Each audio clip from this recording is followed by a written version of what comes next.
Good afternoon, good morning, wherever you're tuning in from. We welcome you to our conversation today on Enabling Impact Entrepreneurship, which CGC Nairobi is hosting in partnership with Women in STEM Leaders Network. Columbia Global Centers Nairobi is one among 11 centers positioned around the world by Columbia University. The centers are in Rio, Beijing, Amman, Santiago, Mumbai, Paris, Athens, Tunis, and Istanbul. And the centers are under the umbrella of a larger institution, which is known as Columbia Global, which was established in July 2022. Columbia Global brings together major initiatives from across the university to advance knowledge and foster global engagement to address complex global challenges. These initiatives include Columbia World Projects, the Committee on Global Thought, the Institute of Ideas and Imagination, and the Global Centers. At Columbia Global, we say that this is where conversations start, ideas are shared, and where thinking meets doing. It's a large unit where we are committed to a broad range of activities, but of relevance to us here today is our commitment to global education, empowering communities and tackling disparities. We hope today's event will excite and inspire our audience to ensure that their giftings and skills are used to the maximum by boldly taking advantage of opportunities presented to them, which will in turn benefit the current day and the future. It's a great honor to be part of this partnership, and I will now hand over to Aida. Hello, everyone. It's a pleasure to be in this session. Of course, as you have heard from our very able host, Pauline from Columbia Global Centers, these conversations are very important because they enable not only women, but different people to be able to upskill and be able to not only run entrepreneurial ventures, but to be able to be better at the jobs that they do, whether it's in their careers or it's in the community. So one of the reasons why we would like to partner with this center is because of their commitment to knowledge sharing. And this is very important because it gives us an opportunity to share ideas across the spectrum. It also enables us to be able to network with each other with people from different areas, backgrounds, and even geographical jurisdictions. And it also gives us an opportunity to learn something we might not be able to have known about before. And especially for women in STEM leaders, we like to think of ourselves as being in a continuous learning mode, always wanting to do better, act better, as well as collaborate across the spectrum. And this is one of the areas that are going to be addressed today. So we are really very excited because this area of entrepreneurship is one where women in STEM have not really been able to explore, or if they're exploring entrepreneurial ventures in science, technology, engineering, or math, they are not probably being given the right skill sets that are meant to enable them to be successful. Now, the reason why having the right skill set is important is because one's background might be very theoretical or maybe even practical, but in a specific STEM field, but one might not be able to know how to take their entrepreneurial ventures forward because these are not some of the skills that were built in them, whether at the university or institutional levels. So we are really, really very excited to have great women leaders here who are going to teach us skills, or not only teach us skills, but be able to enable us to think differently. And this is the reason why we have these great speakers who we have lined up for you. Not only do they have experience in different areas that enable us to have additional skills, but they're able to bring their conversations in a way that other people can understand who do not are not experts in that particular area. So we are really very excited. So of course, to start us off, we've got Dr. Itang, Hope Itang, and she will be able not only to give a background of herself, her journey, but be able to bring us into her world by sharing the skills that she thinks that are important for women in STEM. So welcome everyone, have a lovely time. Feel free to share questions after the presentation, and also feel free to be as open as you want to be. We like our conversations to be engaging. So thank you, and a very big welcome to Dr. Itang. Good afternoon to those who are here in East Africa, and good morning to those who may be in the West. I am so honored and privileged to join you today for an exciting and an essential conversation, but I would like to give thanks to our esteemed hosts, the Columbia Global Centers and Women STEM, our panelists, our speakers, and invited guests. As you know, the topic of STEM, and STEAM, which incorporates art, impact, and entrepreneurship, is a topic of immense significance for our future.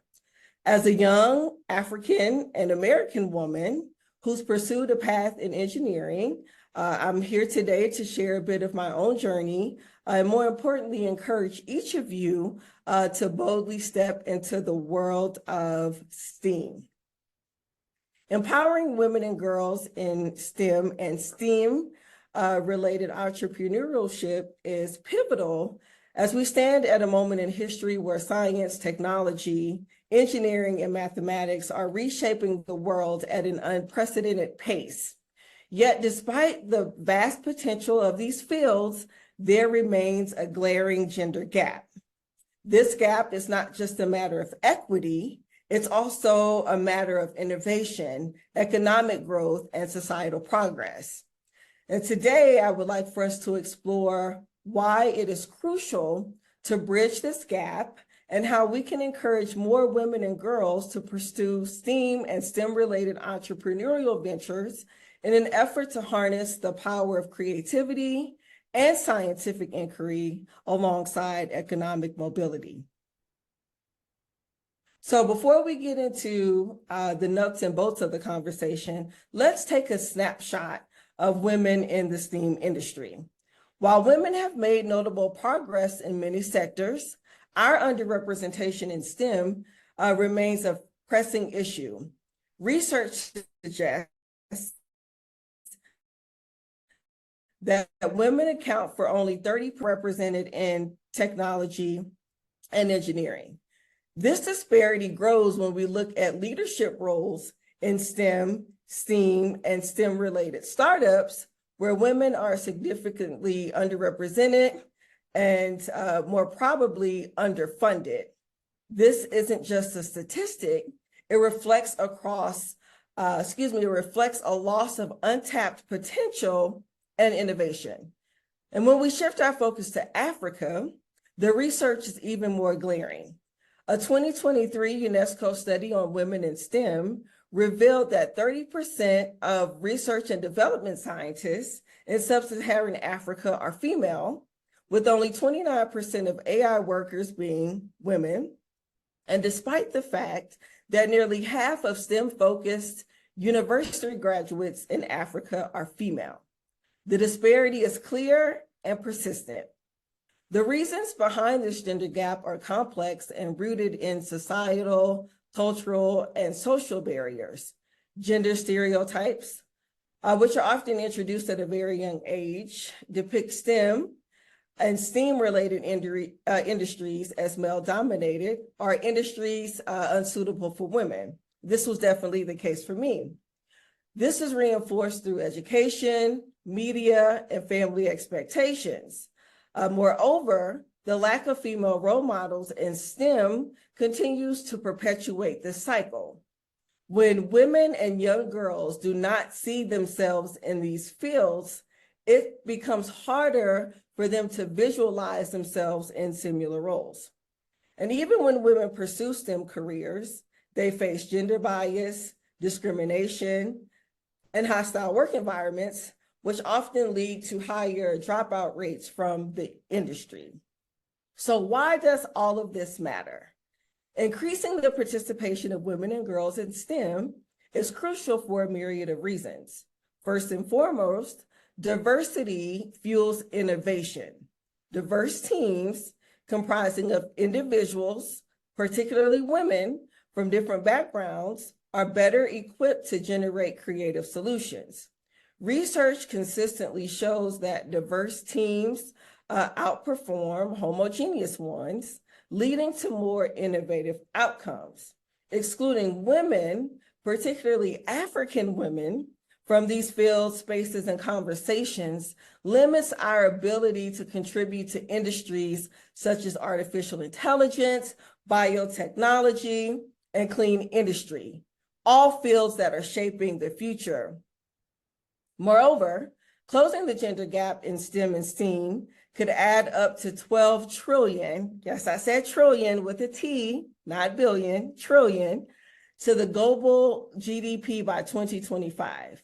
Including women in STEM is not just a moral imperative, it's an economic necessity. And when we think about STEM and STEAM within the context of entrepreneurship, we realize that it is no secret that entrepreneurship is a powerful tool that creates sustainable impact and change. It allows individuals to take control of their ideas, create jobs, drive economic growth. Yet women remain underrepresented in STEM-related entrepreneurship. This is concerning, particularly because in the age of startups and small businesses, women are typically left out again of that conversation and space. But imagine the possibilities if more women were at the helm of STEM, if they were leading tech startups, biotech companies, or engineering firms. These are just not hypothetical scenarios. We have real-world examples of women, specifically African women, who have revolutionized their fields through STEM and STEAM and STEM-related entrepreneurship. And I'm most proud of seeing these women because they are entering these fields of science, technology, engineering, and math. They're breaking barriers and they are redefining what's possible. Women like Dr. Engineer Dorothy Okello in Uganda, who's a telecommunications engineer and the founder of Women of Uganda Network. Then we have Charity Wanjiku, who's the co-founder of Strauss Energy Limited, a solar company dedicated to powering rural communities in Kenya through building green solutions. Then there's Rebecca Inchakong from Cameroon, who is a tech entrepreneur and the founder of AppTex. Then there's Miriam Odum in Chad, who's the founder of WeCode, a coding school for girls. And recently in the news, we heard of the 15-year-old Faith Ondusi, the Nigerian scholar who took part in the global open mathematics competition and emerged victorious as she beat her competitors from China, the UK, the US, Asia, and Australia. Their work has a profound impact on society, and they continue to inspire countless others to follow in their footsteps. However, for every success story, there are countless women who face barriers to entering and succeeding in STEM-related fields and STEM-related entrepreneurship. These barriers include a lack of access to funding, networks, and mentorship. So addressing these challenges is crucial if we want to see more women-led STEM initiatives and startups thrive. And as I think about the women that I just mentioned and their journeys into science, mathematics, engineering, and technology, I can't help but think about my own journey into the world of STEM that began almost 40 years ago at home. My father, a proud Nigerian man and a mechanical engineer, was my first role model. He was passionate about his work And as a child, I was always amazed at how he transformed abstract concepts into real world solutions. Whether he was explaining the mechanics of a machine or the logic behind an electrical circuit, he always encouraged me to explore my curiosity, making the world of science and engineering, technology, and math not only exciting to me, but accessible. And I have to say that I am very blessed and privileged in that way, considering that it is not typically the case for men to inspire their female daughters, particularly their firstborn female daughters, to enter into the world of science, engineering, mathematics, and technology, but education overall. So when it came time for me to choose my path for higher education, I did not hesitate to follow in his footsteps. I matriculated into college with a focus on engineering, driven by the desire not to simply learn about the world, but to actively participate in shaping it. Earning my engineering degree was a pivotal moment in my life. It was more than just a qualification. It was a testament to the power of perseverance, curiosity, and creativity. My professional journey began with opportunities many engineers dream about. I started as an intern at NASA Johnson Space Center, Houston. Then I went on to intern at Texas Instruments. At NASA, I was immersed in a community dedicated to pushing the boundaries of human knowledge, exploring the unknown with a sense of adventure that was both humbling and exhilarating. At Texas Instruments, I gained a deep appreciation for the importance of precision and innovation in the fast-paced world of technology. And after graduation, I went on to start my full-time professional career at the Goodyear Tire and Rubber Company, where I learned the value of operational excellence and the power of teamwork in delivering high-quality products at scale. Working in such a highly technological and technical production environment allowed for me to gain hands-on experience in problem solving, process optimization, and the application of engineering principles to real-world challenges. This blend of technical rigor and collaborative effort continues to shape my approach to tackling complex problems and driving innovation. Each of these experiences was a stepping stone for me. They equipped me with tools to approach and solve the world's most daring challenges, and it inspires me to continue to think creatively about ways in which those problems can be solved. But these experiences were not just about technical skills. My training in STEM gave me a worldview, a life perspective, a posture that taught me how to think critically, how to always ask the right questions, and how to approach challenges with inquisitiveness and creativity. And although since the time of my earlier career in the STEM field, I've made a few career pivots. I started in the sciences, and I moved on to the religious space, and then on to nonprofit leadership and management. And I will say that the skills that I acquired during my academic training and my time as a practitioner in the STEM field have served me, and they continue to serve me throughout my career. One thing I noticed as I did progress through my career, I realized that the field of STEM was not as diverse as it could and or should be. Women, especially women of color, as previously stated, remain underrepresented, and this lack of diversity has real consequences for the types of solutions and innovations that are required for real-world problems. When women are absent from STEM, we miss out on a wealth of diverse perspectives and ideas. As we all know, women bring unique insights and experiences that are crucial for addressing today's most pressing issues. For example, in healthcare technology, women, who are often primary caretakers, can offer an invaluable perspective on the design and functionality of medical devices.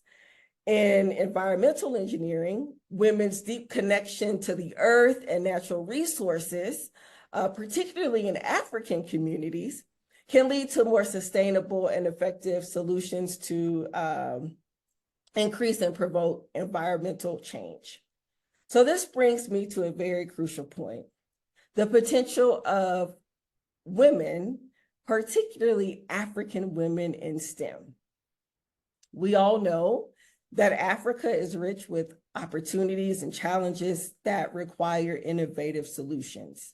Women in Africa, who often shoulder significant community responsibilities, are uniquely positioned to drive change through STEM and STEM-related entrepreneurship. By empowering African women in STEM, we open doors not just for individual success, but for the success of entire communities, and dare I say, for the entire world to thrive. From developing clean energy technologies to improving agricultural practices, women in STEM can transform their society and effectively contribute to global advancements. So this benefit of female representation in STEM, again, extends beyond those individual contributions. When women see ourselves represented, it sends a powerful message that these fields are open to women from all walks of life. And it communicates the message that their voice and their experience and their ideas matter. This inspires future generations of female scientists, engineers, and innovators, which creates a ripple effect that drives greater diversity, inclusion, creativity, resilience, and innovation in STEM.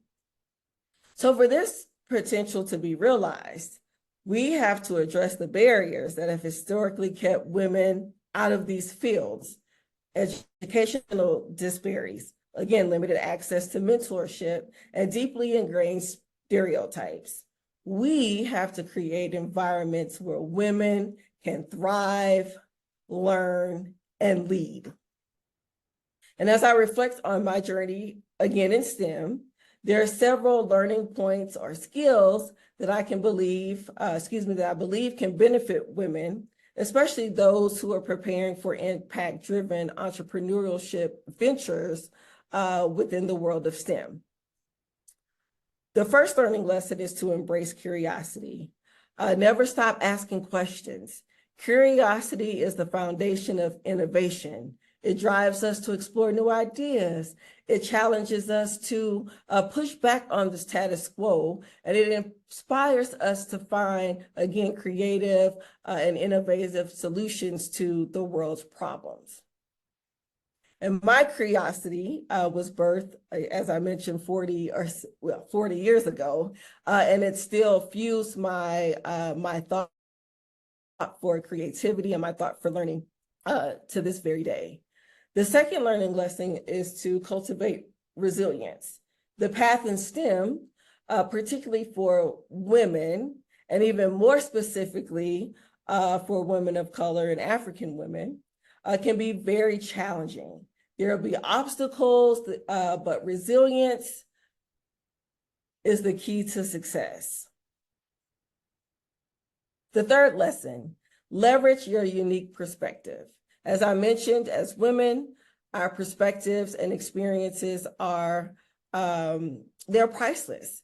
So when you find yourself in spaces, don't shy away from bringing your full self, your ideas, your thoughts, and your insights to the table. For your insights can lead to innovations that others may overlook. The fourth lesson is to seek mentorship and build networks. Mentorship is invaluable in terms of navigating the complexities of STEM and STEM-related entrepreneurship. Find mentors who can guide you and build a network of peers and allies who can support your goals. And I have to say that mentorship was critical to the success I experienced in my early career. And even now, I still have mentors who provide advice and insight that helps me along my path. I do want us to be mindful that our mentors don't always have to be women. I know there is power in sisterhood, but as I look over my career, I would have to say that there were quite a number of men who were most instrumental in my progress and the success in the field. So be open to mentors who come from all types of life, all industries, all ages, because the reality is that we all have something to learn from everyone. The fifth lesson is to think impact first. As entrepreneurs, focus on creating solutions that have a positive impact on your community and the world.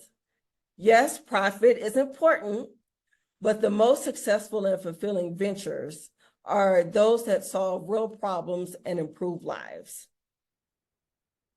The sixth message is to be a lifelong learner. The world of STEM is constantly evolving, and so should you. Continuously seek knowledge, skills, expertise, and experiences that can always help you stay ahead in your field. As I reflect on my journey, from the influence of my father's engineering career to his inspiration, or to him serving as my inspiration, my experiences at NASA, Texas Instruments, Goodyear, and the professional experiences beyond, I see a narrative that is both personal and universal. And my story, like the story of a lot of other women in STEM, is a story of curiosity, perseverance, and the transformative power of STEM. And while we have these shared experiences and stories, it's a story that also needs to be shared and expanded upon by more women, especially African women, who have the potential to drive the next wave of innovation. STEM isn't just about numbers, equations, or lab coats. It's about innovation. STEM is about creativity. STEM is about solving real world problems. So in using our unique perspective, our culture, and our experiences to make a difference, we can really create sustainable and lasting impact and change. STEM is also about entrepreneurship, starting businesses that not only succeed, but uplift our communities. As women, we bring something invaluable to the table, whether it's empathy, resilience, and a deep understanding of the needs of our families, our communities, and our nations. And the skills that we bring have the power to create a change that is, I feel at this point, imaginable. So think about and imagine the impact that we can create when we combine our strengths as women with the power of STEM. So to all who are on the call, who are considering a career in STEM, I urge you to take the leap. I was glad I did. The path may not always be easy, but I promise you it's worth it. And for those of you who are already on the journey, keep going, keep pushing boundaries, keep breaking stereotypes, and continue to reach for new heights. For when we journey on this path, remember that we are not alone. There's a sisterhood of women in STEM and entrepreneurship who are ready to support you, mentor you, and walk the path alongside you. We are stronger together, and together we can change the world. By ensuring that we are represented and supported in STEM, we're not just filling that gender gap that I mentioned earlier. We are enriching the field, we are fostering innovation, and we are paving the way for a more inclusive and dynamic future. So let's continue to rise, innovate, and lead in STEM, not only for ourselves, but for our communities and for the generations to come. Thank you. Wow, thank you so much, Dr. Itan. This is amazing. Just the way you have approached not only the topic, but it is, as Leanne says, very well exciting because we are always learning. I'm learning as well, and we have also our fellow panelists like Beryl or Oro saying that introduction as well as the way that you explained things to us is very powerful. I'm very, very excited to see women taking the lead and bringing such knowledge to fellow women, building each other with such passion. Yes, absolutely. And this is not only the beginning, this is the way that we're going to be going forward. Because again, there are many areas that we need to build other women in. And we have said we all want to see each other being successful. That is truly amazing, Dr. Itang. Very, very inspiring. And we welcome questions from the floor. I'm sure other ladies are inspired as well. Maybe I can start with the first question. Ladies, you can put your questions in the chat or feel free to unmute yourselves because we would rather have you speak. So with my first question is, what do you think are the greatest challenges or, some of the things that women are facing when they try to get, to become more impact in entrepreneurial ventures, when they're looking towards gaining these skills? What are some of the challenges that we can see them facing, and how can we help?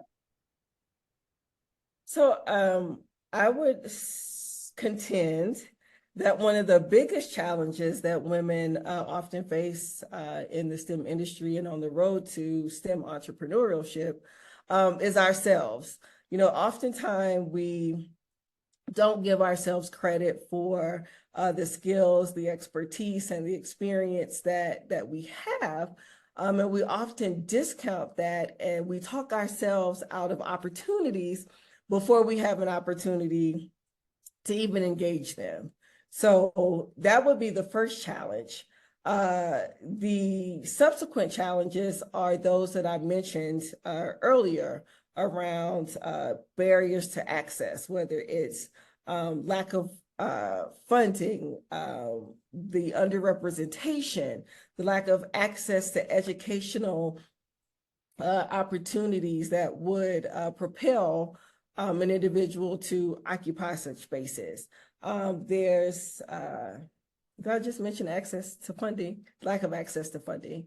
There is, again, also those social barriers that are present, particularly cultural barriers, where it is often the thought that women don't belong in any other place but the home.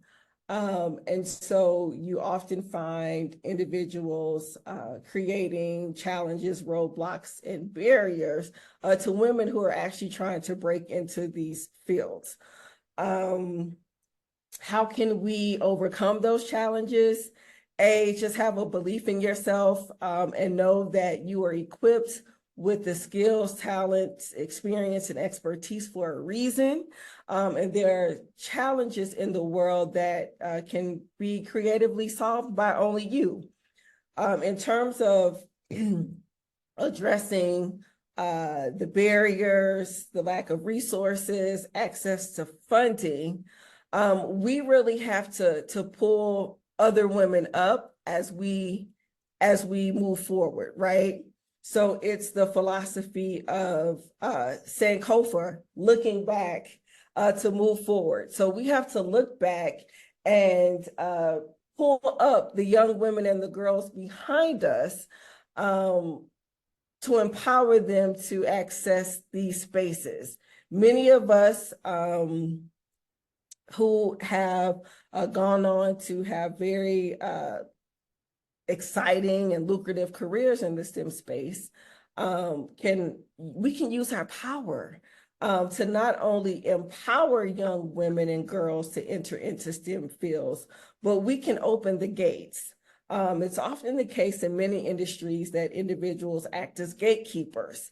But if we want to realize our potential as women, as African women in STEM, we have to open the floodgates and allow for the skills, the expertise, the diversity of thought, to come in and really take up space. And we have to pull on those elements in order to create these innovative and creative solutions to tackle real world problems. And lastly, we have to look for allies. And often in these spaces where we talk about women's empowerment, we often forget the men. I mentioned that my father was my first ally, right, who introduced me to the world of STEM. And so we have to call on our male colleagues, our bosses, our peers to stand with us as we empower women and girls to enter into these STEM and STEAM related. Thank you very much. Yeah, absolutely. Yeah, very well articulated. And I would like to welcome the other ladies to feel free to ask questions. We still have a couple of minutes where we can ask questions. Feel free to raise your hand or just unmute yourself and go ahead and ask your questions. Oh, there's a question in the questions tab. Okay, let's see. Tell us how to get funding, where to get funding for our business ideas. That's a pretty interesting question. I would argue that, and this is from Claire, I would encourage entrepreneurs, seasoned or whether they're budding entrepreneurs, to really seek out information and funding through their networks. There are a lot of institutions who are providing funding. I know for the last 2 years, I've attended the Africa Tech Summit here in Nairobi. And there's sessions that are dedicated to entrepreneurs who are pitching their startups. And the investors or funders are often in the audience. And if they are, compelled or inspired by any of the ideas, they'll reach out to the entrepreneurs one-on-one, and they'll provide some level of capital investment to help those ideas and startups get up and running. So I would start there, and if there's anybody else on the line who may have some knowledge about that I have not covered, feel free to drop it in. The more information we share, the better. But I think that's a good start. Just researching those individuals and institutions who provide the level of capital funding for your specific idea. That would be a great place to start. Was there a question from Edna? Or I believe Edna had her hand raised. Yeah. So my question would be, when we speak about STEM, we have people now in the biosciences. So now for my case, biotechnology, yeah? So you get, for us, most of the things we develop are very lab-based. And you get in your master's, you might develop something, but most of the time it ends there because one, limited resources, even like bench space is very expensive for you to carry your idea forward. So I don't know what opportunities would be there for someone who would like to go more into developing of reagents and such products, especially when you think about, okay, I'm a scientist, but I'd like to become a bio-entrepreneur. So what opportunities are there, or how can you start? Now, in terms of opportunities, I am not well versed in biotechnology, so I can't speak directly to that. But what I will say is, again, start with researching, looking at individuals, women and men, who are doing the very thing that you want to do. I've learned in my own experience that people are often willing and ready to talk about themselves and the work that they do. And they're very open to outreach, reaching out to folks on LinkedIn. If there's someone at a university who's doing great work or has some initiative that is of interest, or even, reaching out to a lot of the biotech startup founders, and just reaching out to them and say, hey, do you have 10 or 15 minutes for a conversation? I'm really captivated by your work. I'm interested in exploring similar opportunities. So I'd love to get your input and advice. And you'll be amazed at what comes of that. Simply just starting a conversation.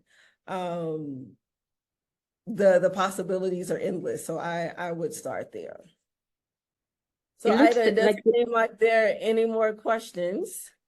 I can't seem to see any further questions, Hope, but I really encourage the ladies to feel free to also share questions after this, even after your session. I mean, it's just something that we can always look at addressing, not only now, but even at a later date.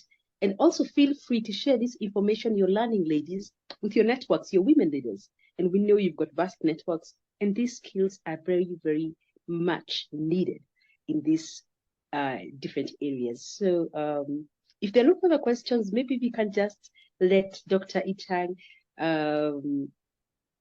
leave us with a final word of closing or inspiration.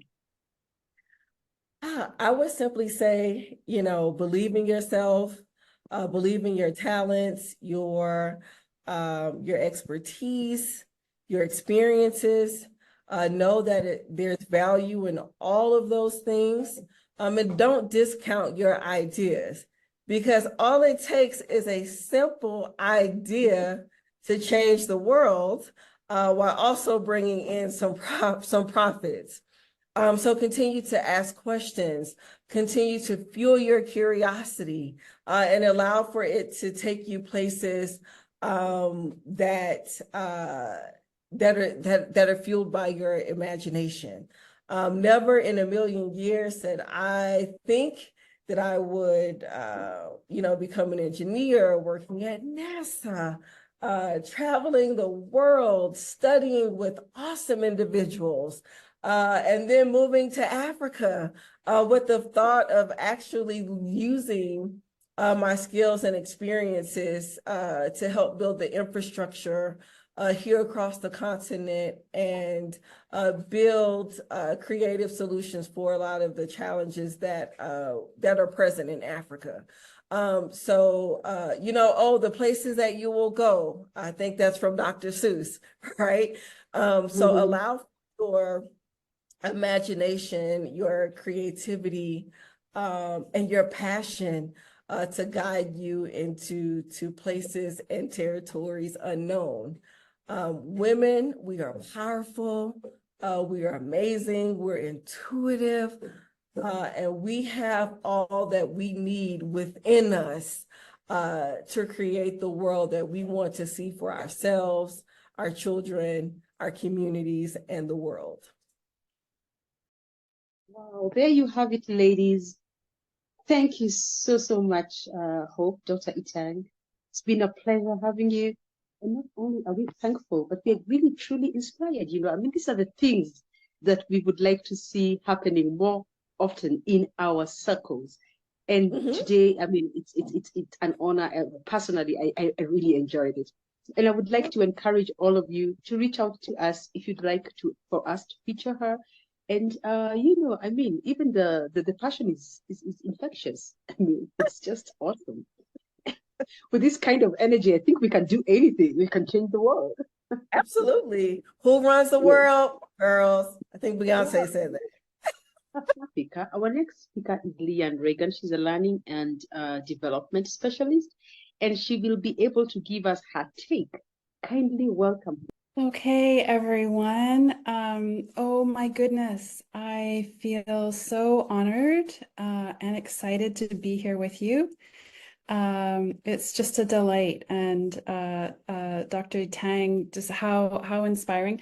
I love many of the things that she shared, including that we need to break stereotypes and rise to new heights. So just if someone in the chat can just give a thumbs up that you can hear me and see me okay. And I will start. Again, I'm just grateful to be here. Thank you so much, my co-panelists and the participants. I know you have lots on your plate and you showed up, you're here. So thank you. Again, my name is Leanne. Thank you, Beryl. My name is Leanne Reagan. My passport country is Canada, but I've had the privilege of living in Kenya for the past 13 years. Although right now in our global world, I'm actually in France. So I want to extend a sincere welcome, whether you are so tired that you can barely stay asleep, or whether you have so much energy that it's hard to sit still. However you come to be here with us today, thank you so much. You are so welcome. Just to kick us off, I would love to give you a little challenge. Please share. You can unmute or put it in the chat. I'll take the first one that I hear or I see. Please give me the name of someone you respect or admire. So, what is the first name of someone that you respect and admire? So, feel free to put that in the chat.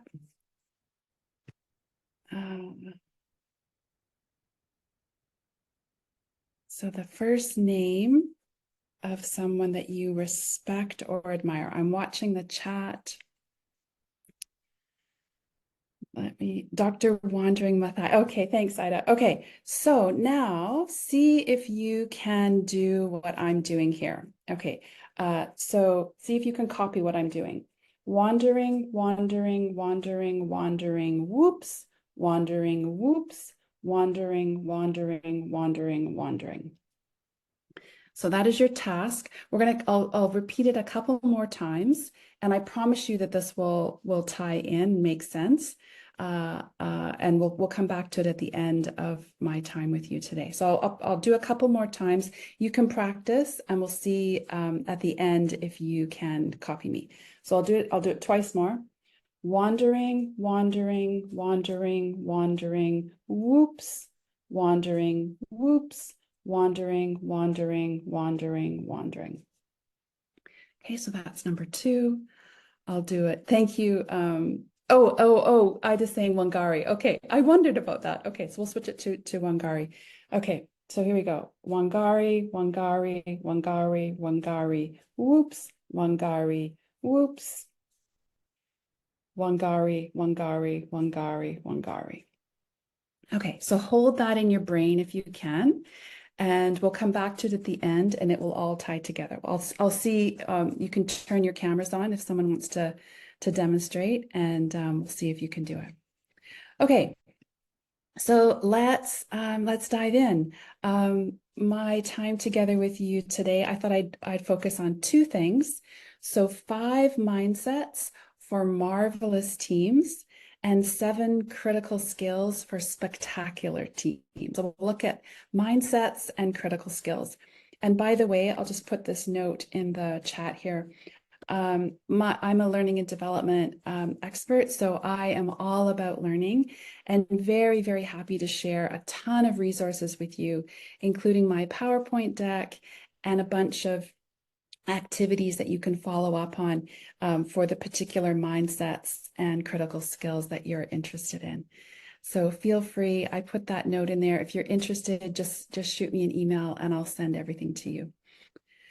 And also, please know that questions are welcome at any time. There'll be time at the end as well, but if something pops up, just pop a question in the chat there. Okay, so let's start off with 5 mindsets for marvelous teams. 5 mindsets for marvelous teams. Let me know in the chat, if you had to make a list or just come up with 1 or 2, what do you think? What are some mindsets? You know, most of us, almost all of us, unless you're a monk living in a cave somewhere on some remote mountain, for the good and for the bad, for the easy and for the difficult, we need to be working as in teams. So let me know in the chat, any ideas for what kind of mindset do you think is good for really building a wonderful team, a strong team? Let me know. I'll give you five, the five I think of, but let me know in the chat if you have any ideas first.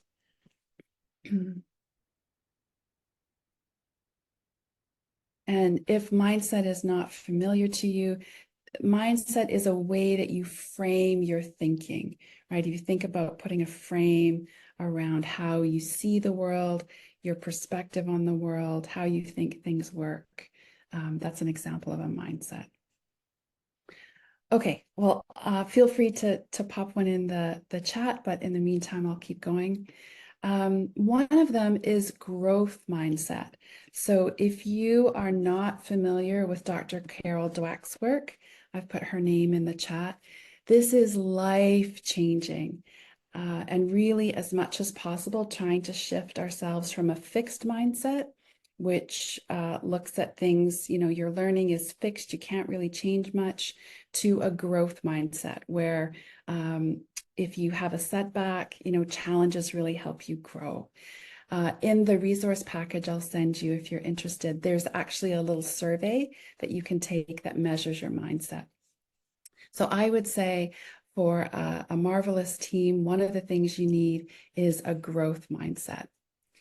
The second one, and Dr. Itang talked about this, is curiosity. This does not have to be super, super complicated, difficult, but really having a mindset where you are practicing being curious. That is a muscle that can always use working out, right? And strengthening is being curious. Another mindset, a third one here, is tech tools. I love this. I took this screen grab. There's two types of people. Type A, you know, for example, on your smartphone, there's no outstanding messages, or type B, 10,645 unread emails there. So I strongly believe that we should be in, that the tech tools should be in service of us. You've got a lot on your plate. You've got a lot going. So we want to make sure that the technology is serving you. And you're using tech tools for ease, for efficiency, for collaboration, for communication, instead of feeling overwhelmed and pressed by those tech tools. So think about, what is your tech mindset like? The fourth one is perspective. So much is affected by the perspective that you take, your worldview.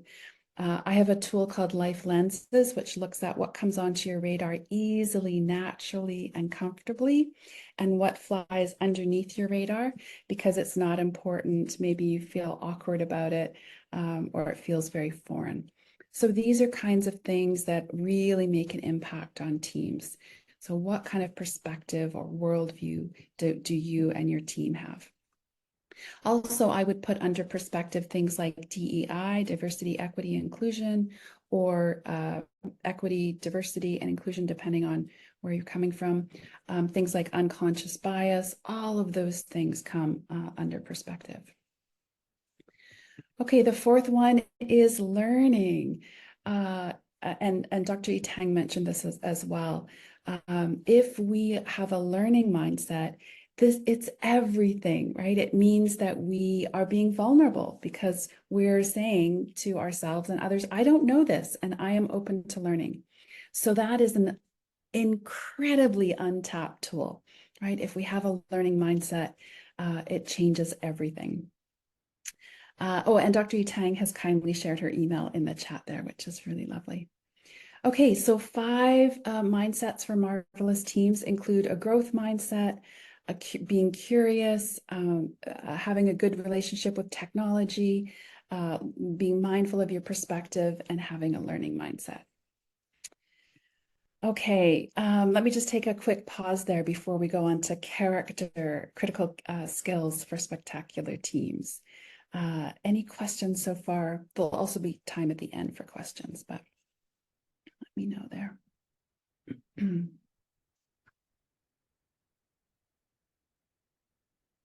Okay. Okay, so I'll continue, and I'll also watch the chat in case you have any questions. So, critical skills for spectacular teams. The first one was all about mindsets, how you view the world. This one's about really actual skills. So one is change. How do you manage change? I'll put this in the chat, and it'll also be in the resource package if you wish to receive that resource package. I've designed this survey based on the trans-theoretical model of change, and it helps you identify, are you an armadillo, a duck, a turtle, or a dolphin? So especially as women, where we have to work extra hard just to, be seen and be heard, your attitude towards change can make a really big difference in your career. Okay, the second one is conflict resolution.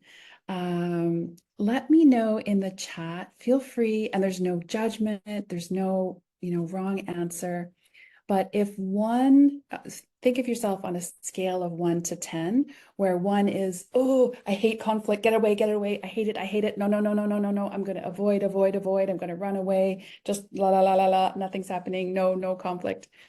Up to 10, which is, oh, I love conflict. I embrace conflict. Conflict is the best thing since sliced bread. So put a number in the chat from 1 to 10 that represents, in general, of course, it depends on the setting, but in general, how do you feel about conflict? So how do you feel? I'm just writing this in the chat too.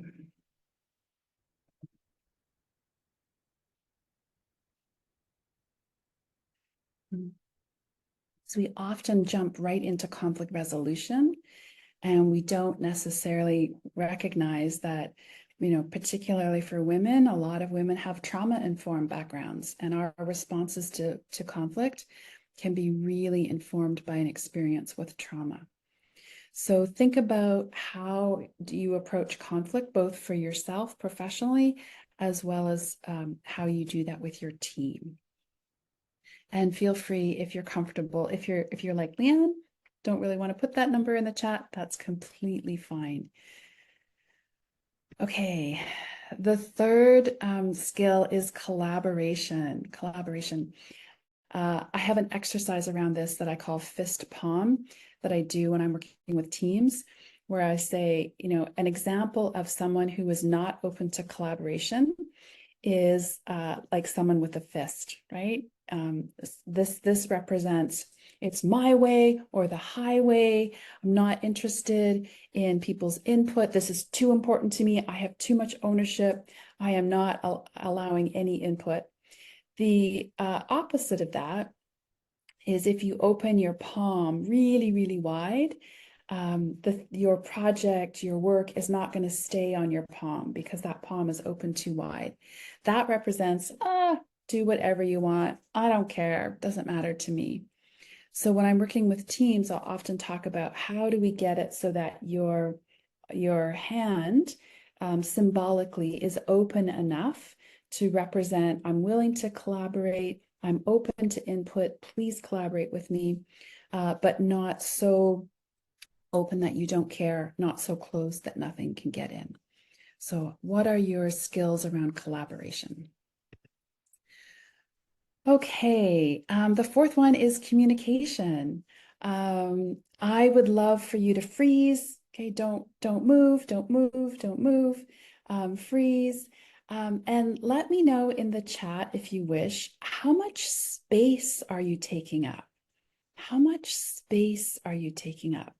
Women in particular, we tend to not take up very much space, right? And we do the head tilt thing when we laugh, we tend to cover our mouth, whereas men, and this is generalizing, of course, but a lot of men tend to take up a lot of space. And when I'm in a mixed gendered group, Oftentimes women will be sitting with their knees close together, and men will be sitting with their legs quite, wide apart, and even with their arms outstretched. So play around. This is one of many, many techniques of communication. Play around with how much space you take up. How much are you standing? How much are you sitting? How big are you? How much movement are you using with your arms? It works like a charm, especially if you're not getting listened to. Makes huge difference, just simply taking up more space. Beryl has said 5 midpoint. Oh, in terms of conflict, realistic recognition that conflict exists, but intentional managing the eruptions. I love the use of the word eruptions, right? If you've heard of the researcher Brene Brown, I put her name in the chat. She has this great saying that goes something like, we like to think that we are logical beings who are sometimes emotional, but the research shows we are emotional beings who are often, who are sometimes logical. So, okay, thank you, Beryl. I appreciate that. So going back to the conflict resolution there. Okay, so we've covered some mindset. We've covered 4 of critical skills for teams. Let's continue. Okay, the 5th one is creativity.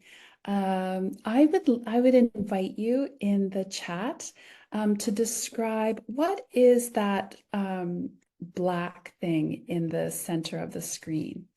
So what is that black thing in the center of so this thing right here?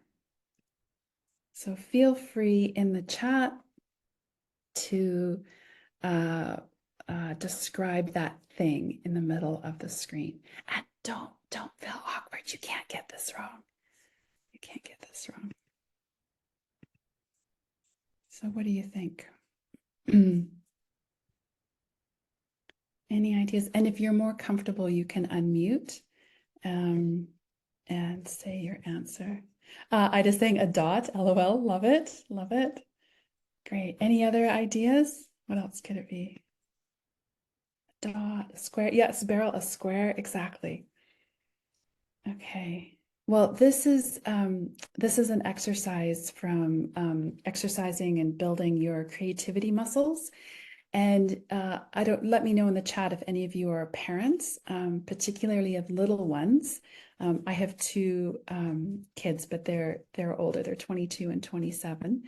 But particularly when children are young, those creativity muscles are super, super strong. They are automatic. They are on display almost 24/7. So when adults tend to ask children, what is that thing? They get an answer like, it's the view that a crow gets when it's flying over a fence post. It is the view that a crow gets when it's flying over a fence post. Beryl's saying, can I admit I saw it was an elephant ear? Brilliant. Oh, I love that. That's fantastic, Beryl. Thank you. That's great. So, feel free to, again, if you want to pick 1 or 2 of these skills to work on, if creativity you think would be one to exercise those muscles, there's definitely, it's a skill that can be learned and relearned. So think about that. Okay, I want to make sure to leave time for questions. So 2 more skills, and then I'll close with our little exercise there and then open for questions. Okay, another skill, a really important skill, is the skill of culture. I love, one of the definitions of culture is, does a fish see the water that it swims in? Does a fish see the water that it swims in? Meaning culture is so much a part of us. It's so much around us that we often don't take it into account. And we can have the culture of our passport countries, the culture of our ethnicity, of our teams, of our organization, of our family, of our hobbies. There's all sorts of culture there. So think about that, that skill of working interculturally, because if you're working with men, you're working interculturally. If you're working with people from different countries, you're working interculturally. If you're working with people who are different ages than you, you're working interculturally. It's really a skill I think we don't pay enough attention to.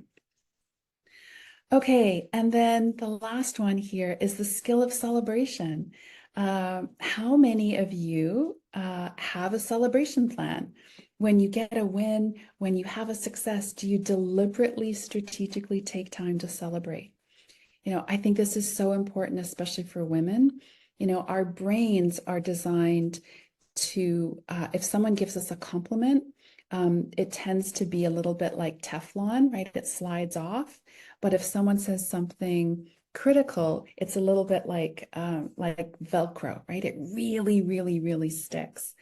So because those negative things tend to stick way more than the positive, if you have a celebration plan, and that can be as simple as you have a file on your desktop or a physical file that's really fast and easy for you to access when people give you compliments, right? When they say some kind things about you. So it doesn't have to be difficult. Okay, so in summary, look at all you did, right? We went over these 5 mindsets and these 7 critical skills. Again, I put together a resource package. And of course, there's no charge for that. If you'd like to receive that, so it includes the deck and a bunch of exercises for these different mindsets and critical skills, just send me an email and I will be happy to send that to you. So if you'd like, if you have questions, if you want more information, please don't hesitate to get in touch. I love supporting women. I love supporting all people, but especially women. If you would like, does anyone want to put on their camera and see if they can do this?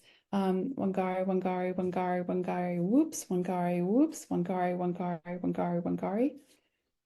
Does anybody want to try that? Maybe what I'll do is I will stop sharing my screen. Does anybody want to try? Because there's a point behind the exercise. And then we'll turn it over to questions. Anybody want to turn their camera on and try?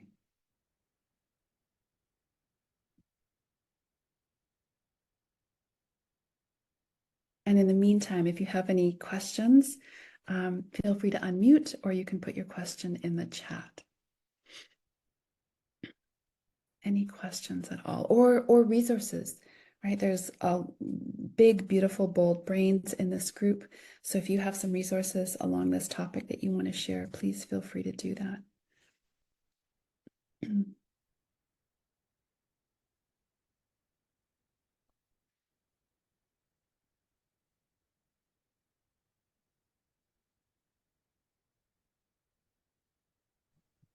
Hi, Leanne. Hi, Beryl. Hi, I think I'll just ask a question from the perspective of someone who's new into the workplace. When it comes to approaching the workplace and seeking employment in places that have these ideal mindsets, how do you navigate if you develop them within yourself, but you're walking into spaces that are counter what you're trying to develop? How do you navigate that tension so that you're able to, in a sense, survive and still do your best, and at the same time be realistic that you're not looking for utopia when you're walking into these spaces? Yeah, welcome to the workforce, right, Beryl? Yeah. I can imagine that I'm guessing that there is some stress and some tension behind that. One thing two tools I would share with you. One is, and this is a saying that comes from a book, As Above, So Below. It's a very old book, and this saying has always stood out in my mind, which is, if you can't fight and you can't flee, flow. Meaning, it's another way of saying pick your battles. So fight what are the, like even make 3 columns to fight, flee, and flow. So fight those are those things that are so important to me that if I collapsed on these, it would really be doing a disservice to who I am as a person. Like, they're so important to me. So make a list of those and then really be deliberate about your change strategies, right? Those are the things that are you're willing to put some effort and some work into because they're so important to you. The flee, those are the things that you need to get away from. So that's can be a very good indicator when the things that you're not in agreement with, there's too many of them and it's taking a toll maybe on your physical health, on your mental health, on your work-life balance. It's when you find yourself snapping at your friends, if you have a partner, your children, etc. And then the rest of them is flow. And those are the things that it's not perfect, but you can accept them. It's not a betrayal to who you are as a person. And then it's truly, this is difficult, but it's truly, how do you flow? How do you be okay with those? So that's one tool. And you can, again, you can, like I say, you can make a list of those things. And then the other tool is, there's a really lovely quadrant. Have you heard of the will and skill quadrant? I'm just going to see if I can pull it up really quickly. Let me know if anyone has heard of that. Yeah, here it is. I use this a lot with clients and with teams. So it should come up on your screen in just a second here. Okay, just let me know, folks, in the chat. Can you see this image okay? It should say will and skill matrix. Great. Okay. So this is a really effective, simple diagnostic tool. If you're working with a team, if you're working with an individual, and you're really kind of having conflict and just things are not going well, it's about diagnosing in terms of two things, which is the will and the skill. So a skill is, so say you're working on a project together, say you're trying to get funding, and I'm just making this example up, and you've written a funding application, and you're having some conflict within the team. One of the two questions to ask yourself is, does the individual have the skill, right? It might be a case of upskilling, reskilling, retraining. And then the other one is will. So this one is, are they motivated, right? So whenever we're, working at our best, we need these two things. We need the skill and we need the will. So when you put those two things together, you get four kinds of people. So one is people who are unable and unwilling.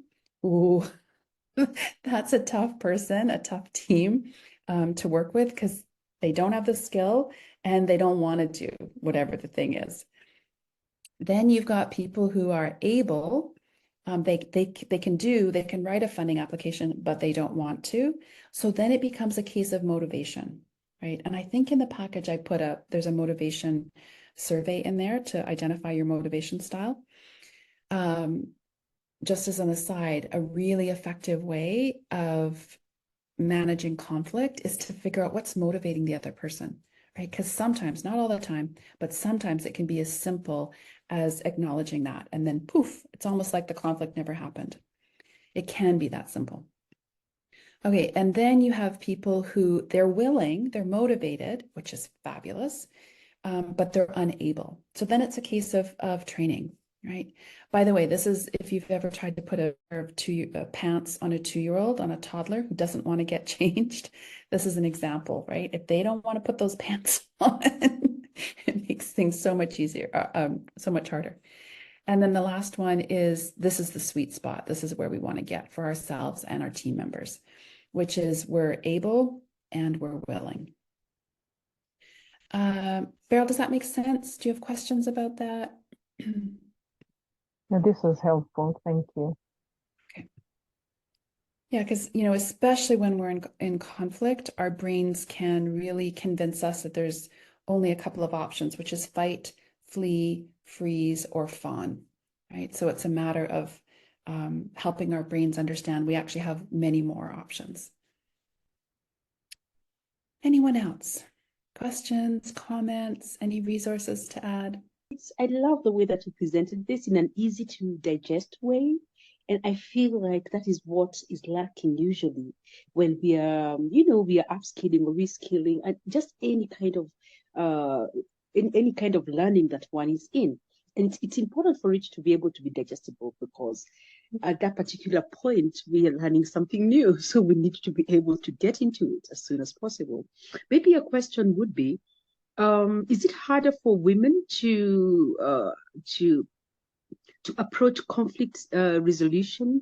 I don't know whether for me, I seem to have seen women being a bit more laid back in their approach, and I don't know whether it's a woman thing or maybe it's just the areas that I'm in. Mm-hmm.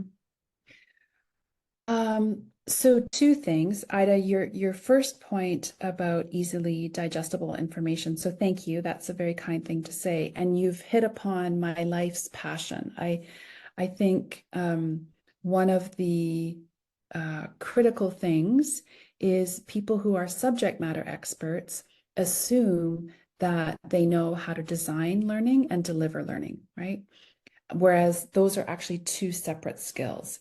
So most countries look to universities as the epitome of learning. And I'm the first person in my family to go to university, so I am not, I have an undergraduate degree and a graduate degree. I'm not knocking that. But most professors have no training, if you can believe it, in how to teach. So I think you're very clever, Ida, in identifying that that's something that's really lacking in a lot of people. So that's a whole other topic that we could talk about. And then the other piece around gender and conflict resolution, that is a fascinating and a complex question, because we would also want to recognize that, are women the way they are, the way we are, because we're socialized to be that way, or because we're truly born that way, right? So that's a whole other difference.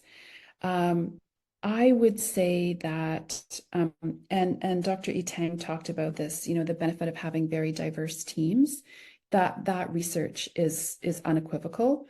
It's the same thing with conflict resolution. So I'm a Canadian, and North Americans and Europeans, like, we love like our lists. Like, if you just follow these 4 steps, everything's going to be fine.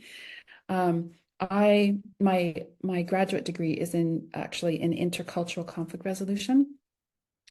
And I think we need to flip that around and look at, instead of one way of resolving all different kinds of conflicts, let's find a bunch of different ways to resolve the same conflict.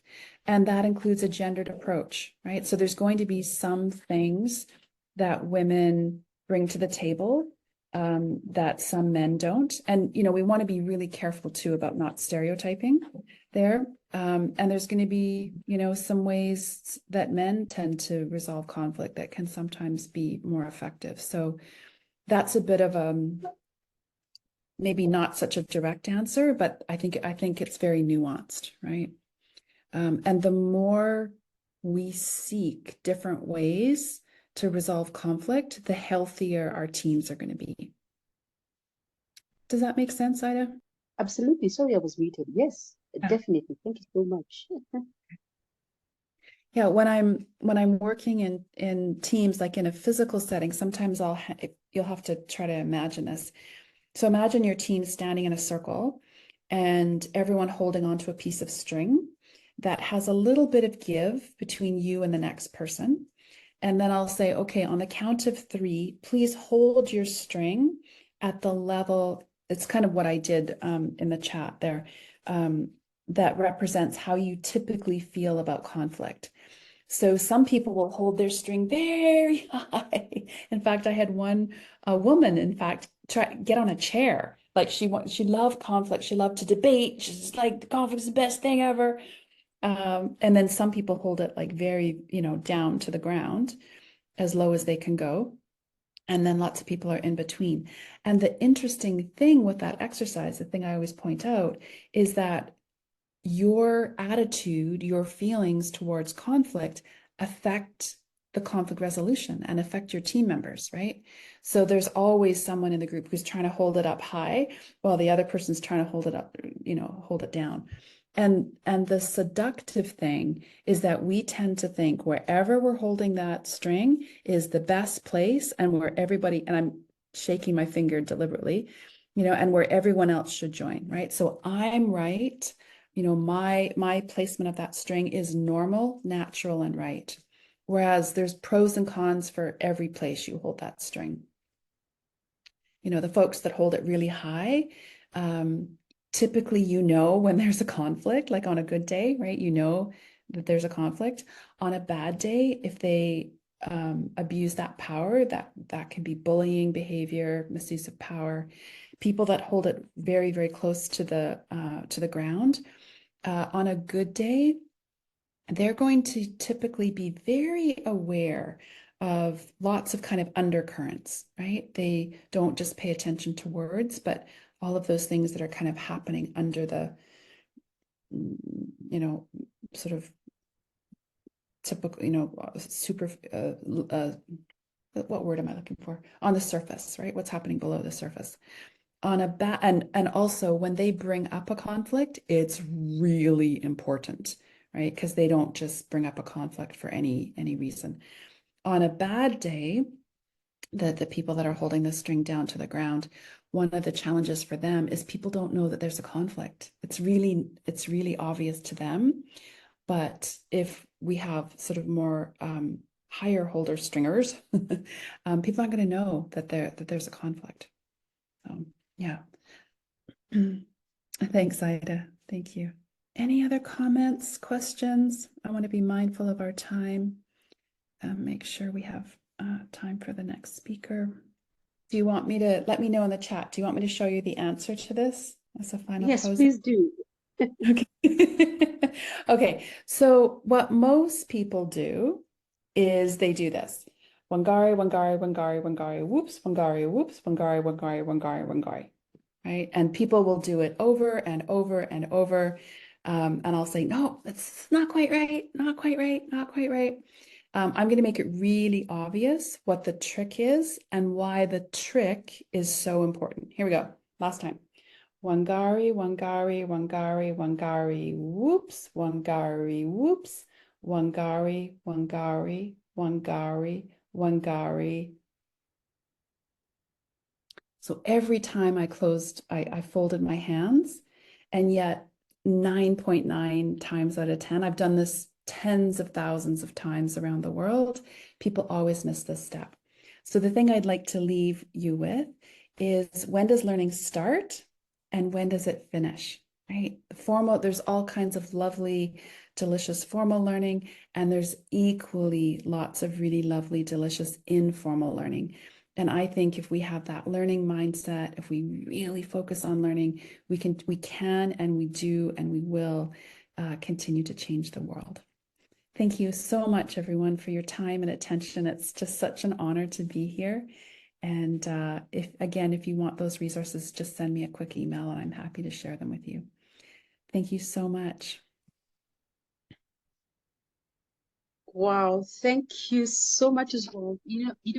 For me, I feel like an opportunity to learn is always something which I will always reach out for, and I will always try and learn something new.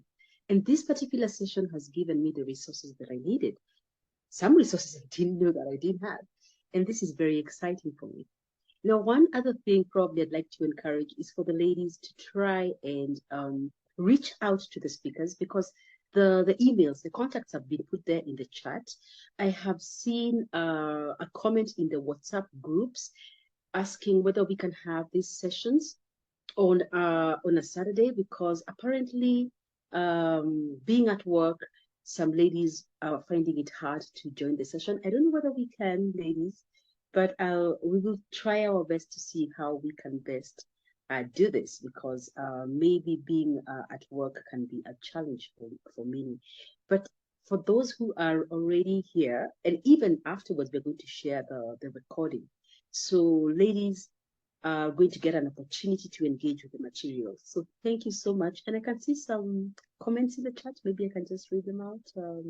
There's Beryl who says, I appreciate how you are a champion of learning.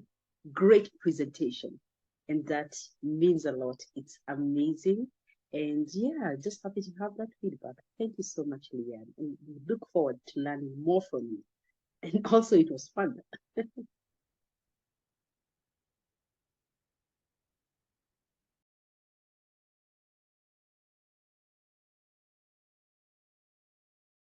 We're going to be having our next speaker, Beryl Oro.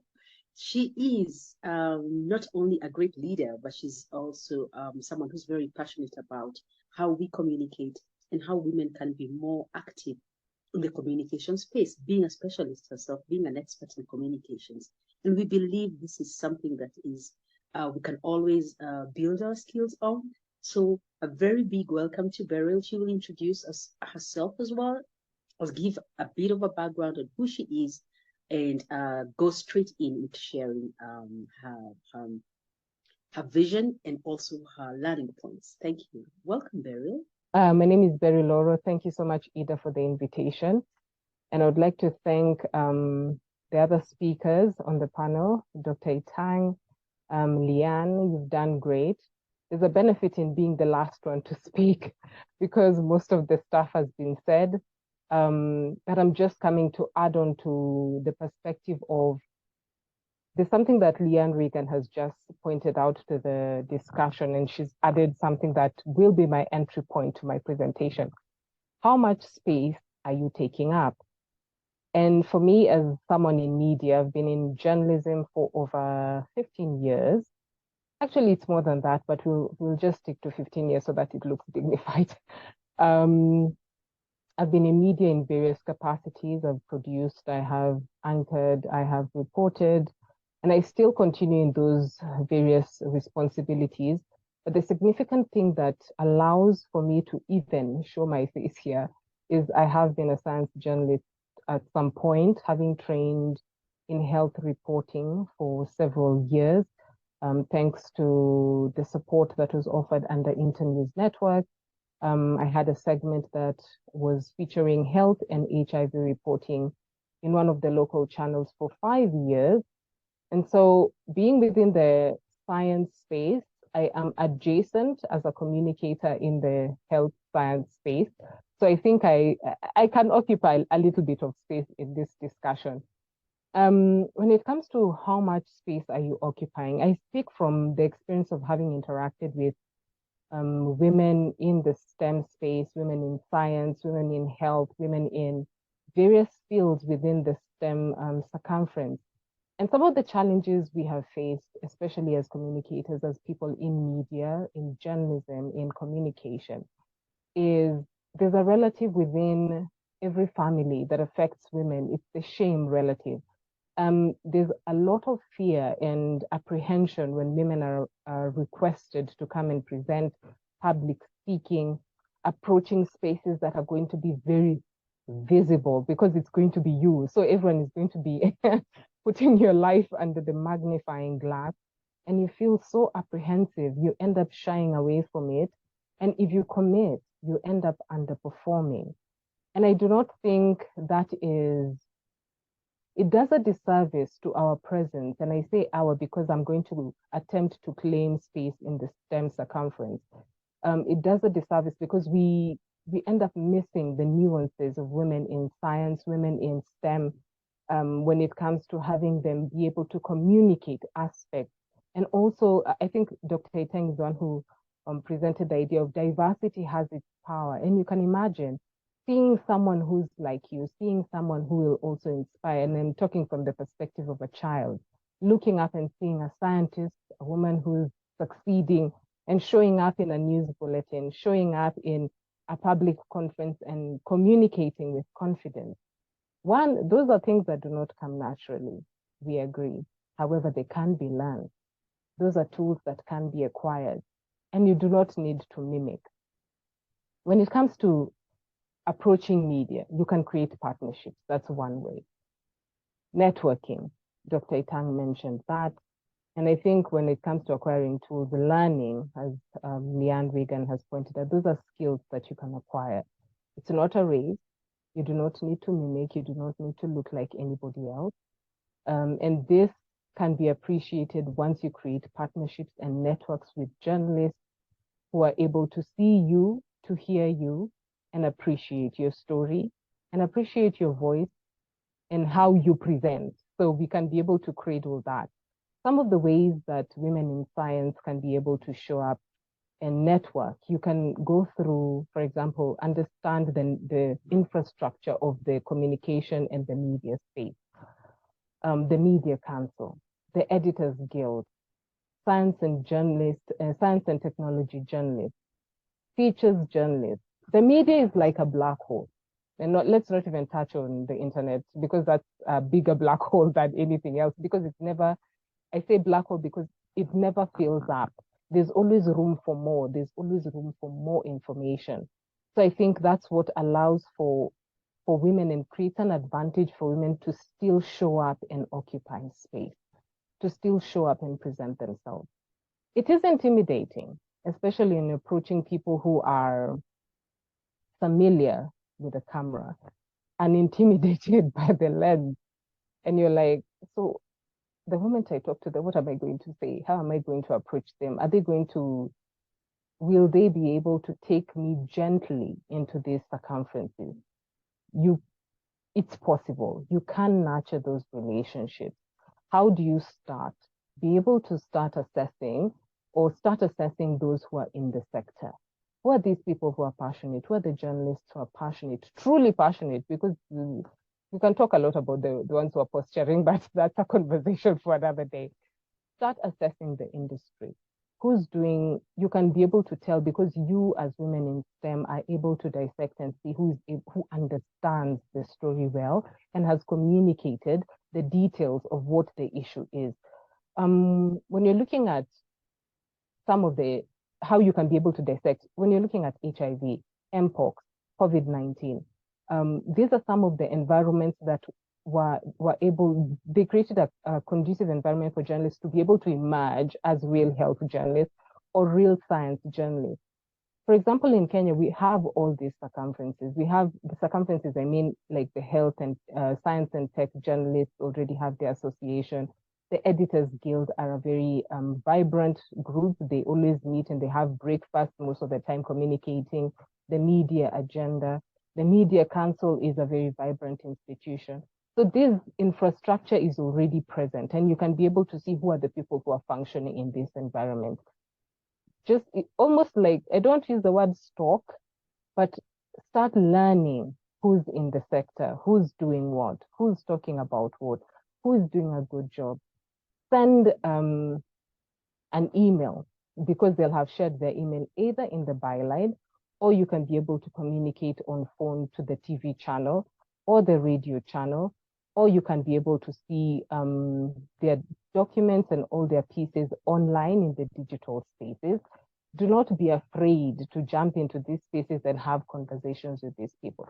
Those will be able to open doors for you, because the industry, I will not deny, the industry can be a little bit rough because we're used to fast paced. Everything has to be quick, everything has to be fast, everything has to be immediate, because things die very quickly in the industry. But do not be afraid to approach the space of communication and media to show yourself there, to create some kind of interest, to create rapport, so that you're able to almost open a door for yourself. And if that doesn't work in terms of having someone who's a champion from the sector, we have the commentary section in publications that is offered to everybody who has that knowledge to be able to show themselves strong and be able to write an article. The editor will go through it. We are always, and I say we, speaking for the comprehensive sector of media, we are always interested to have another piece presented from the perspective of an expert. Now the issue of having that payoff is another thing altogether, because now it will mean you'll have to consistently be contributing in media to have them reward you on a financial side. But when it comes to you being able to show yourself and occupy that space, it would be amazing for you to now start from that point of contributing pieces, writing articles. That is if you're interested in showing up and you have found that having a relationship or a contact with someone in the industry has not borne fruit. What would this require? That would require for you to, for those who are not able to write, because we cannot assume that we are all writers, but it is a skill that would be worth learning so that it's not always a case of having a go-between. Because, and especially in the media, you'll find, like for me, I was a health journalist. I had a TV show that was running for 5 years. It was an award-winning segment. We did good. We did our part. Now I'm in business. You see, so I also have the experience of having been a science journalist, having passion in science reporting. I still do science reporting and health reporting, but there are times we are, in a sense, forced to be. We are a very malleable industry because people can move from sector to sector, subject to subject. Specialization is only privy for a few. So it's something that you would find not many people stick in particular industries. So acquiring the skill of being your own advocate is very important. That means added responsibility and added task on your plate, but it's worth it if you're able to just continue to create room for the voices of women in STEM, especially in media. We've seen, for example, in some of the international channels, you've seen medical doctors taking up space and leading productions and interviews and taking up conversations that the natural journalists would not be able to take up, because we will get to a point and fall short. Our curiosity will get us to a certain point, but beyond that, it's going to be a case of, so tell us more, so we'll end up leaving it to the interviewee to lead us in the interview, which sometimes is not really useful when it comes to communicating the gravity of the matter. And we've seen that even during the COVID pandemic. We saw that even during the HIV season, until journalists like myself were trained and we caught up with what the issues were, we were able to now take the reins. But then before then, it was a case of you're all in the dark, sort of, until the doctor comes in, until the person who's a scientist, until the person who's an expert in the field is able to point us to where the light is. So I think there's room for us to still occupy. The silence is not valid. Is not valid. You're welcome. As I said, we're a black hole in the industry. There's always room for more. You're never too young. I talked about the digital space, and I think I'll go into that now. The digital space is so fertile. We're seeing there are many people who are scientists who are in the science field who are showing up and are exploiting the space very well. But we're still seeing the percentage of men who show up and are speaking boldly and are going viral is more than the percentage of women. And I think for those who are young and are in this conversation and this discussion, there's room for us. There's room for you to occupy. It does not happen as immediate as entertainment, but if you're patient to cultivate the environment for yourself, then it will bear fruit eventually. Sometimes you might not even be confident enough to start by yourself. Pull together, pull your forces, get 2 friends, get 3 friends who you are in agreement, in one mind, and you're interested in building your name, even as you are in school, or if you're starting your career, or whatever level of your career you're in. Pull together, gather strength, create a routine, create a schedule, see how the landscape looks like. There are different forms that can be taken on. There's some who are interested in video. That can be hectic. I will not lie. Even as influencers have come up in the industry, they're coming up to realize that creating content is a monster in itself, because, and then creating good, useful content, it can be quite a burden on a video standpoint. But when it comes to text, photography, Leanne Regan is amazing when it comes to visualization tools. I think I would encourage everybody who's on this call to jump in and see some of the training programs that she has, because those will help you be able to break down your content. As scientists, you're not outside the creative field, you're creative in the science front, but you can also translate that onto media and communication spaces. Do not be left out, or do not feel like because your information is really heavy and it can be very intense, that it does not have room, or who will care, or what you're going to be bringing something so serious onto the platform. Keep feeding the algorithm, as we say. Keep feeding the algorithm, and it will create room for you and your voice. Do not feel like you need to end up. Sometimes you can also include a lot of some of the fluff elements of the industry, but do not betray the value of science in the environment because you feel like there's not going to be a consumer. At the end of the day, they say when it's all said and done, be on the right side of history, that you also added your voice. And I can tell you from the perspective of one who's in the industry, there are times we get a document, it has a lot of information, and we really wonder why didn't we get a conversation out of this? Like, it's sent like maybe a PDF of maybe 30 pages.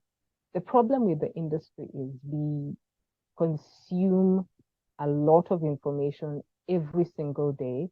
Our attention span is 2 seconds.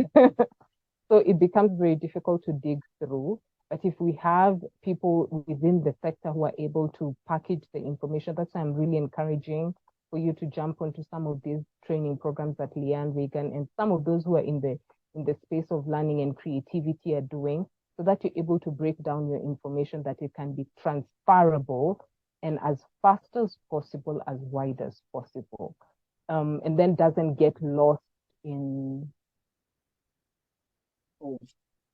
a lot of information that I don't know whether you can hear me. Can you hear me? Yes, we can. Okay.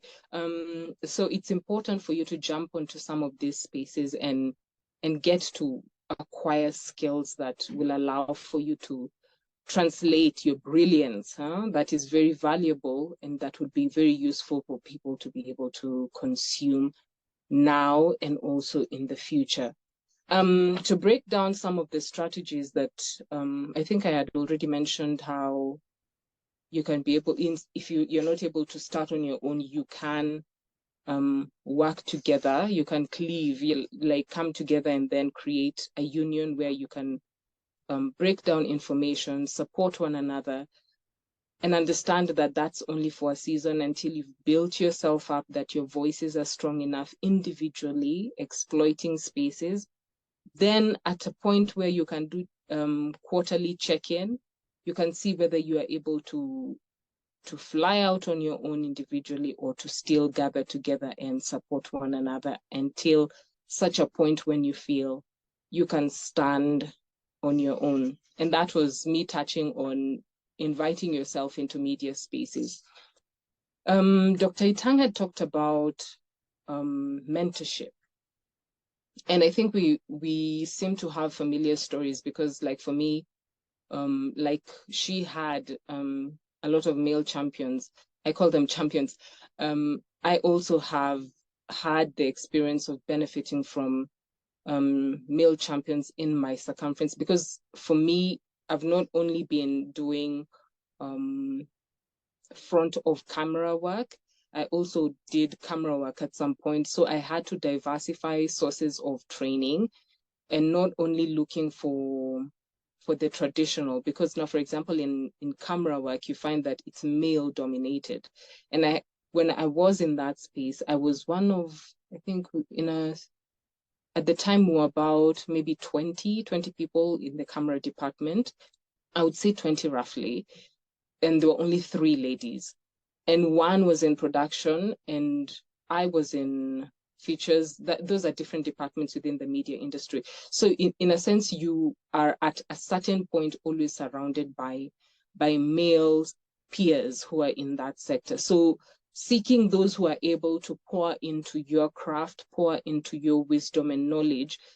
Sometimes it might not be direct mentorship and walking with you, because I've had cases where I asked someone to mentor me and they asked me, do you understand what it takes to mentor someone? And I dropped that idea very quickly, picked my ego on the ground and kept moving. Because sometimes it's not the traditional mentoring. Sometimes it's you watching people in a space and in a season, picking up what you can pick, being very intentional to learn from how they're moving in their excellence, and then borrowing what they're doing and seeing what works for you, and you keep moving. The moment you get these champions who, if you're lucky and you're blessed to have someone who's able to walk with you, male or female, be very intentional to learn and nurture a relationship that is symbiotic to some degree, because it will get to a point you are learning, but also pour into their, because you are walking as the entrant into a circumference. So there are things that you will know, for example, wisdom in the digital front that you would want to also contribute to the person who's mentoring you, because they're giving you something that might be seasonal, but you also contribute to them. So that it's something that is very enriched, and it's not only a case of you being able to just take from them. They also feel that you've also poured into their space, and they see the beauty of having engaged in this relationship.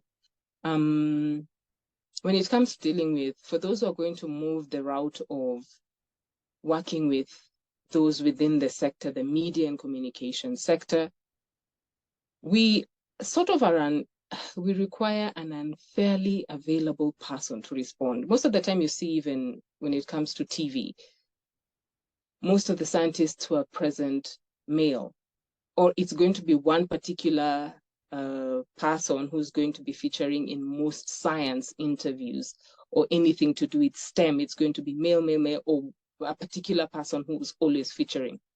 In those cases, it's because they have learned that the media requires for you to be unfairly available.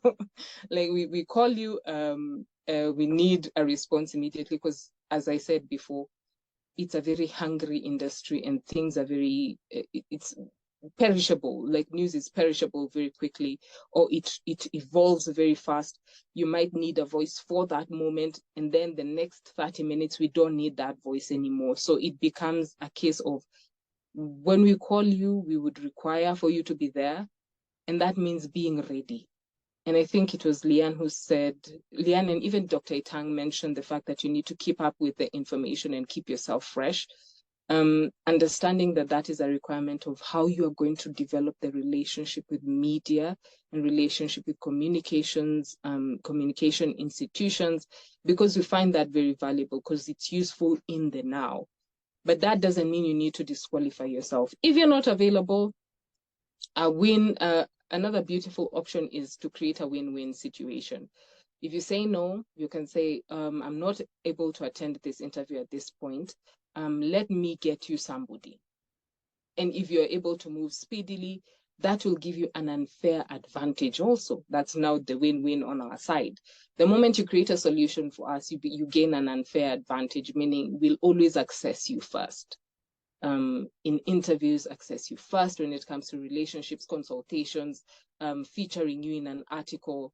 Those are some of the, it's like the symbiotic nature of how we will relate with you the moment we find that there's immediacy, there's you understand how we roll, and we end up now creating creating greater room for you to be able to access us when it comes to issues that we would be able to feature you in, or issues that you would feel you would want to have the media cast their attention on.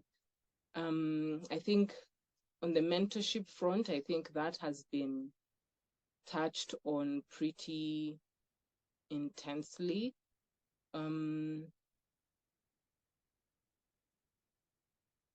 Yeah, I think that's all that I can be able to contribute at this point. In case of any questions, yeah, that's the media and science, and anyone who's interested to have a relationship with the media. Awesome, awesome, Beryl. Thank you so, so much. That was so insightful. And also it's challenging, you know, it challenged us Yeah, to yeah.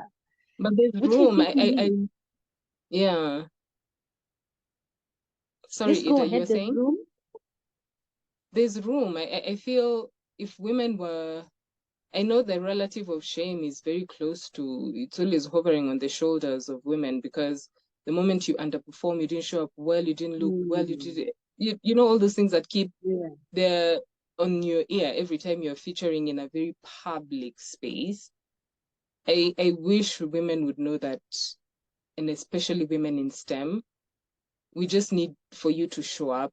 As I said before, there are tools that you can learn. Those can be afforded to you in various platforms. Working with journalists, we can tell you what you need to do.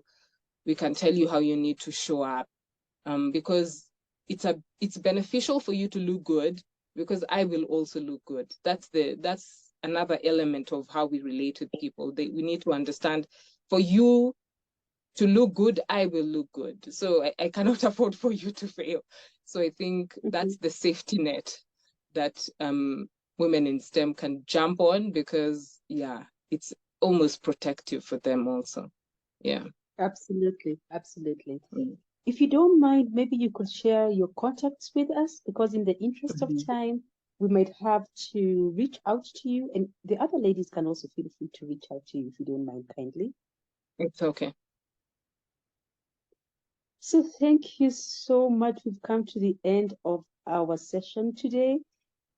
It was amazing. And I mean, I'm just happy that we also had Beryl close that session for us very powerfully over there. Of course, with a challenge as well. And yes, I'm going to hand it over to our host.